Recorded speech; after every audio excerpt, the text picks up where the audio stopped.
আরে পাগলি, আমি তো। চিনতে পারলি না নাকি? রিমি, আমার বেস্ট ফ্রেন্ড। মনে আছে কলেজের সেই দিনগুলো? ছুটির পর লুকিয়ে আইসক্রিম খেতাম। মনে আছে? আর সেই দিন আমি তোমার হয়ে নোট বানাতাম আর তুমি আমাকে টিফিনে সামুচা খাওয়াতে। আর একবার প্রিন্সিপাল ধরেছিল কারণ তুমি আমার জায়গায় ক্লাসে বসেছিলে। এখন ভাবলে হাসি পায়, তখন মনে হচ্ছিল দুনিয়া শেষ। আচ্ছা শোন, কলেজে তো তোমার ছেলেরা পিছে পিছে ঘুরতো। জুনায়েদ ভাই কেমন?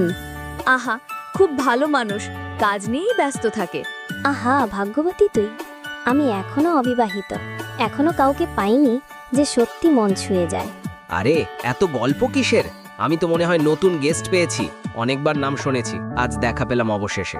রিমি, আজ এখানেই থাকো, কাল সকালে চলে যেও। থাকবো? না না, কষ্ট হবে। আরে না, অনেক দিন পর দেখা, আজ গল্প না করলে শান্তি পাবো না।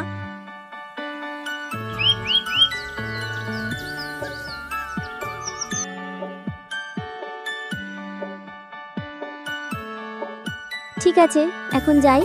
কালকে অনেক মজা হলো, মনে হচ্ছে সময় খুব দ্রুত কেটে গেছে। তুই চলে গেলে ঘরটা যেন ফাঁকা মনে হবে। এখন আমার মন যেন এখানেই পড়ে রইল। তোমাদের সঙ্গে আড্ডা, গল্প সবকিছু একদম মনে রাখার মতো।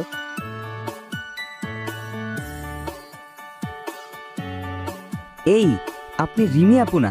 হ্যাঁ, আমি রিমি। আপনি কে? আমি তানভীর, জুনায়েদের ছোট ভাই। আপনি কাল রাতে গল্পে ছিলেন না, তাই দেখা হয়নি। ও তাই নাকি? আচ্ছা, এখন যাই, পরে দেখা হবে।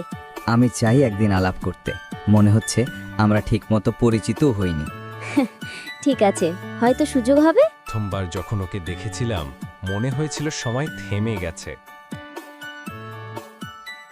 ভাবি, আমি একটা কথা বলবো। এত সিরিয়াস কেন হঠাৎ? তুমি কি আমি রিমিকে ভালোবাসি। কি বললে? রিমি, ও তো আমার বান্ধবী। হ্যাঁ ভাবি, আমি জানি হঠাৎ শোনার মতো, কিন্তু আমি সত্যিই ওকে মন থেকে পছন্দ করি। ওর হাসি, ওর ছোট ছোট কথা সবই আমাকে আকর্ষণ করে। আমি আর চুপ থাকতে পারছি না। তুই কি নিশ্চিত? মনে হয় না এত দ্রুত বলে ফেললে সমস্যা হতে পারে। হ্যাঁ ভাবি, কিন্তু আমি জানি যদি না বলি আমি মনে রাখতে পারবো না। আর সত্যিকারের ভালোবাসা লুকানো যায় না। তুমি সত্যি ওর কথা ভেবেছিস কি? ওর অনুভূতিও তো গুরুত্বপূর্ণ।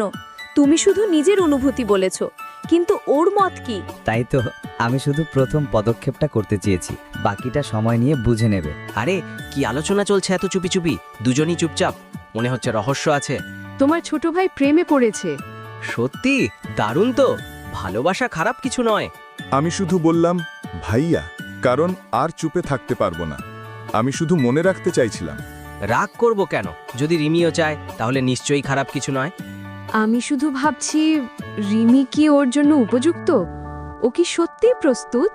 ভাবি, তুমি চিন্তা করো না, ওর প্রতি আমার মন পরিষ্কার। আমি সময় দিয়ে বোঝাবো। তুই তো আবার একদম শিশু মতো, কিন্তু মনের কথাটা বলছো সেটা অনেক বড়।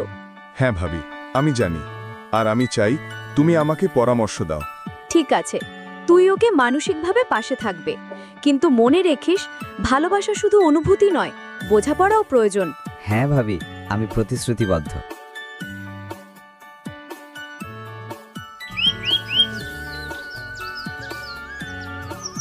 আহা, সবাই এসেছে।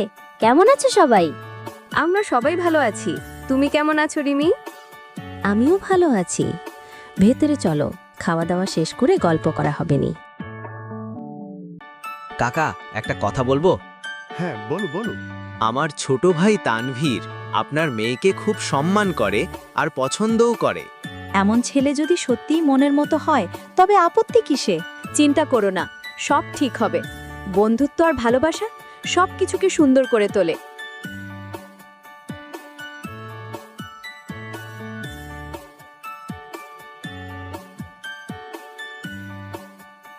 জীবন হয়তো এখান থেকেই নতুন করে শুরু হবে।